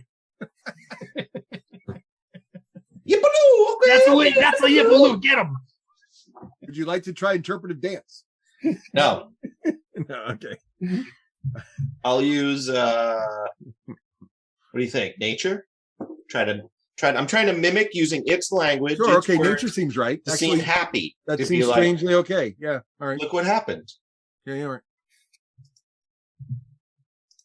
I'm not used to the pop-up window. I gotta keep switching screens. Sorry. I don't know what I 19. got in total. 19 total. 19 total is pretty good. What are you trying to get across here? I'm trying to get across, like, using its own language, like Yip-a-loo's okay. Look, Moradin blessed it. It's all good. I think you're reenacting the mating call. And are you trying to? Who are you looking at when you're The making big one, the big Yeti. Give me a ping. Ping me. Off ping to me my the Yeti. left. Because there's Papa a Yeti. couple of big Yeti. Okay, the nearer Yeti. Okay. All right. So the one on the ridge looks at you, and it was very angry, or at least it was hard to tell what angry looks like because they kind of have. Let's be honest, Yetis kind of have resting, Yeti face. But he kind of looked over at the little guy, and now his attention is centered because it originally was like roaring and kind of looked very angry, and now it's sort of centered over in this area, kind of really watching what's happening between Shadeen, Ulrich, and the little Yeti tyke. I use persuasion next round. All right. Well, speaking of little Yeti tykes, it's this little one's turn over here, and he hops over here and he yells, "Yip-a-loo!" and Eats a bunny rabbit. ooh, and a snowball hits Euphemia right in the chest. I laugh. And there's 10 points of damage. Doesn't do any damage. Shadeen, you're up. I am looking. I'm looking to Ulrich for guidance. My cudgel is it's actually replaced by a massive double-bladed battle axe, but what it looks like is the blades just spring out of the cudgel. Oh, like a little okay. Nice. Like a Shadeen. You're going for the really passive, no harm look. I'm just looking at him going like, yeah, it's all on you, man. Get them to calm down or I'm going to start cutting their heads off. So now it is. And I mean the little ones. So this big one down here takes a step forward, but it's hard to tell. He's looking kind of. Euphemia's facing the other way. So I'm down. By the way, guys, I'm down in the lower left sort of area here, down where I'm pinging. So this guy takes 3 big steps forward and is just sort of watching very carefully. And he seems, or she, it's hard to tell, is looking over here at the area of the little one that Ulrich and Shadeen are playing with. And it is Pyrrhic's turn. Ulrich has this one, and no one has launched lethal assaults or started consuming anyone. It's not round 2 yet. Okay.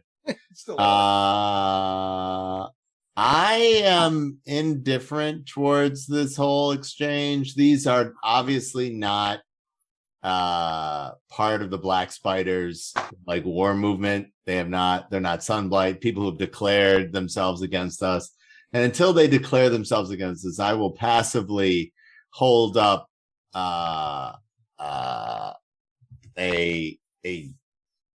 action for potentially shielding Euphemia from danger. I thought you were going to tell me this guy was the butcher. I was like, okay. No, I can't believe you guys missed somebody who's critical to the actual plot we care about. We weren't in the game yet. Yeah, the betrayal of the butcher is a real big deal in the story. That was of us. BD BAD before Awesome Dwarf. And he led to the capture of your cousin and your brother. So yeah, they got hit in the head. They didn't remember it. Didn't relay it. That's you. I don't think I was here when that was revealed. All right. Okay. There is another Yeti. Let's see. Which one's this? This one is. You get on these big maps, man. It gets troubling. Oh, there it is. Okay. So the one on the hill starts to come down. Thump, thump, thump. And it starts to look right at you, Ulrich. But then it looks at Shadeen with your blades out, and its eyes, it looks straight into your eyes, Shadeen, and its eyes start to glow like an icy cold blue, and it's looking at you, and you can make a insight check, Shadeen. Oh, I'm very good at sighting in. Oh, that's not good. Oh, 15. Ooh, yes. You can tell that there is literal magic power or some kind of energy behind those eyes that the beast is like holding back. And with that roll, you feel like he's doing to you with his gaze what you are doing with your blades out. He is like a dog with his hackles up, like he is like threatening you as he's slowly, like his eyes are burned on you. My hackles up. And he's hackling and he's walking towards, he gets to here, but he's being slow and deliberate, but his eyes are right on you, Shadeen, because for some reason. Right. Oh, yeah. He whacked his little monkey. Well, that might be racist. So over here, we have this little guy up here, and he also, Yip-a-loo, Yip-a-loo, comes up here, and he also throws a little snowball.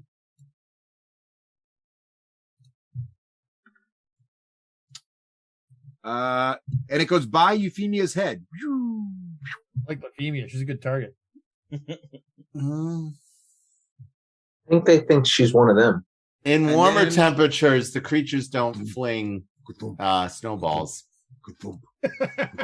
This is true. Right. Ulrich, you're up. I am now going to hold my action, which is a lightning bolt, to if any one of these beasts, not snowballs excluded. Yeah, if they attack any of our party members, I will shoot them upside the head with a lightning bolt. Oh, fair enough. All right. And so you're holding your action, which is great. This other little guy, he starts to, so the one between Ulrich and Shadeen, he starts to back away very slowly, but he's watching Shadeen more than anything. And he backs up. Well, he should. He's kind of waiting for the strike. Like you can tell he's not sure he's going to get away. And he's kind of walking back, a little nervous. And then when he gets about here, he goes, yip, yip, yip, yip, yip, yip, yip, and jumps up on the back and grabs onto the back of the giant Yeti and is like hiding in the fur of the creature. And then sort of like making a little noises into the ear of the Yeti. You get, for all intents and purposes, it feels like it's telling some kind of story. And you're not really sure the story is flattering of you. Ulrich, it's your turn. So I'm gonna be very demure towards it and use persuasion, and again shield in hand, one hand up, and I'm gonna bow to it deep down inside. And I don't know how to yip anything into thing. So I'm going to just give it a random quote here. So the opportunity touches the door only once. It's best we leave here quickly. And I'm going to bow. I'm not going to back away from it. I'm not going to show weakness, but I'm going to, I don't know if I'm going to roll persuasion or whatnot. Yeah, go for a persuasion there. All right. I am with disadvantage because you don't know their language. I use inspiration. Okay.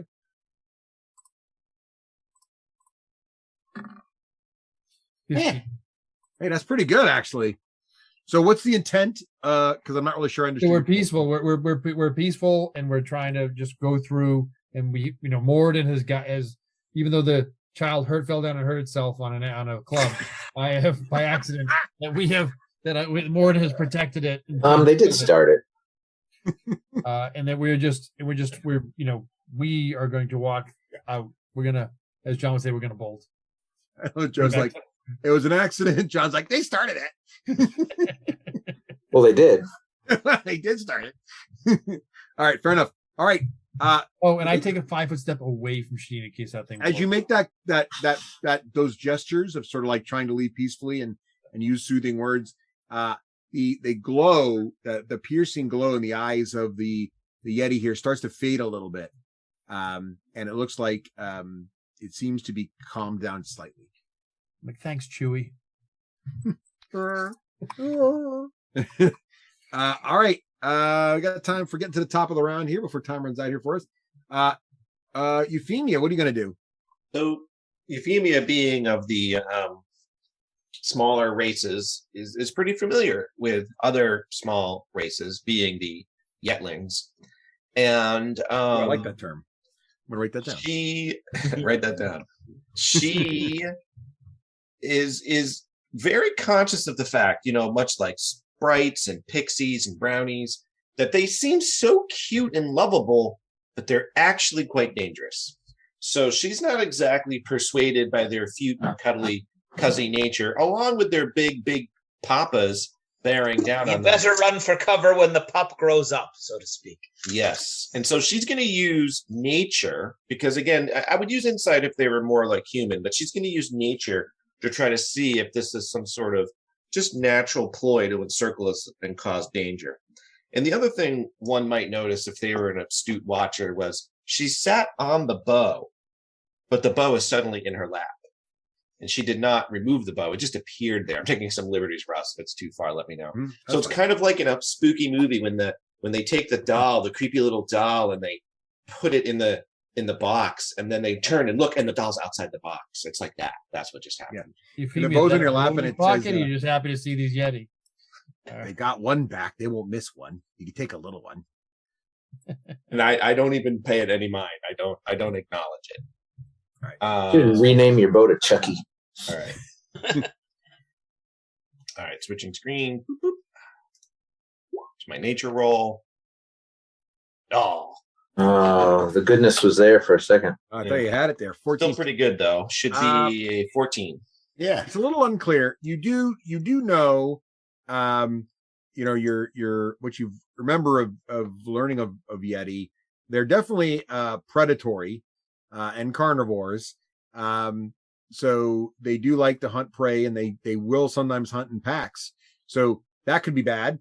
But you're not really sure if they ever use their children as bait, though. That's what I was just wondering. I believe, according to Pirate, that makes them evil. Yeah. Could be.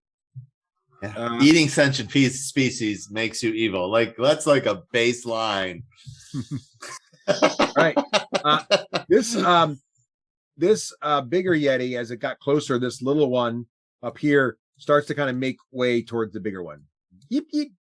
Yip-a-loo, yip-a-loo. He starts hopping away towards the bigger one. Shadeen, what do you want to do here? Okay, now I've got the axe, and I'm gonna go ching, and it disappears. Ooh. And I'm going to try to, in every possible way I can, tell them that we mean no harm. Oh, good snowball fight, you win, and the day is yours, you king of the snowballs. Good on you, and you certainly have bigger balls than we do. Good day to you, of the snow variety, anyway. And I'm trying to persuade them of our pure intentions and how sorry I am that I conked one on the head. All right, make a persuasion check again. In fact, I even did conk one on the head because I don't have a weapon anymore. So here's the deal. It's going to be a disadvantage, but take a point of inspiration for that excellent use of I'll use it then. Right. All right. And I am persuade. No, I'm not. Am I persuading? Yes, I'm persuading. Or can I perform, Russ? Would you allow me to perform? It sounds a little performy. Sure. It's performative. Because I'm not really sorry at all. Okay. So by definition, it's performative. All right. Fair enough. Okay. Well, there's a 25. Fat boy can dance. He's really good at There's this a 19. situation. I'll take me 25. Thank you. Oh, so as you start to perform and dance, the Yetis are starting to copy the movement a little bit, like they're getting into the groove a little bit there. The line dancing. Yeah, I'm not dancing. He was at disadvantage. Not a dance. Oh, he was at disadvantage, but they know it is. But he only got one roll. Oh, he only got one roll. No, he rolled two. He had a 25 and a 19. Yeah, but he used inspiration. I had advantage and disadvantage at the same time. So you should have taken the first one, 25. So, yes, thank you. I'll just take the 25. That's correct. I think because Craig has a problem throwing multiple dice, you should take the lowest of all of them. Oh, to try to teach me?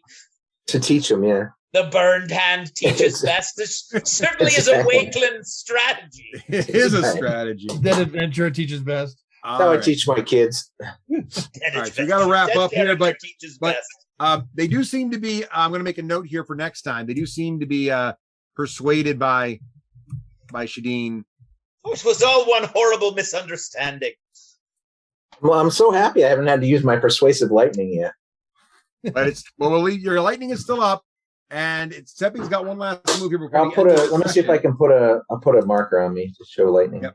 And Seppi, what would you like to end the evening? You're the last words of the evening. You're the bottom of the round. I would very much like our enemies to fall into a Yeti nursery. That seems like a wonderful distraction. All right. Excellent. Well, on that note, it is an end of another session. Excellent. We'll put a little pin in here for next time. It looks like you guys are making your way past the Yetis successfully, but who knows? This would be a really inopportune time for Karluk to reappear. Let's see what happens the next time. Okay.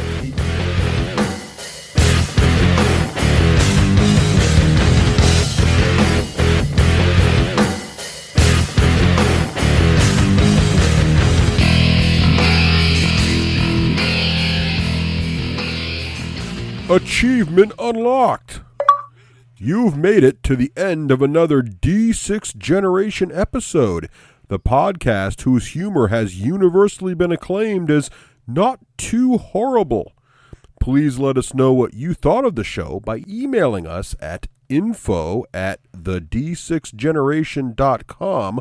If for some inexplicable reason you actually enjoyed this show, you can help others find out about it by leaving positive reviews on iTunes. Thanks for listening and happy gaming.